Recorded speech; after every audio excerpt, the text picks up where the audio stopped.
Korpusi anaqav korpusi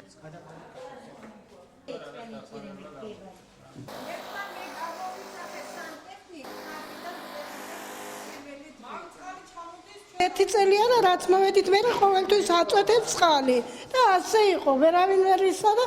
მე ასე ჩამონგრეული მე არ ვიყავი სხვაგან ვიყავი და რომ მოვედი ასე დამხდა სულ ვიძახოდი რომ ვისი ტრუბა ან რა საიდან მოდის სანტექნიკი და იმს გამოვიძახეთ შიგნით შეხედეთ მე ხო არა ვარ სანტექნიკი მე არ ვიცი ანუ მანამდე წყალი ჟონავდა ხო განცხადებას დამიწერენ, მომიტანენ ჩვენ ერთი კვირის განმავლობაში მე სამინისტროსაც დაუკავშირდები, იმიტომ რომ ეს ეთქობა ადრინდელი ხარვეზებია და ამას ახლა იმ კომპანიას რამდენად ვალდებულება აქვს მაგას გავარკვევ და შემდეგ უკვე ჩვენი ძალებით შევწევთ ტოლთა და განსახლების სამინისტროს ძალებით, რომ შესაბამისად ელემენტარული შესასვლელი ჭერია ჩამონგრეული, რომ შესაბამისი რეაგირება გავაკეთოთ.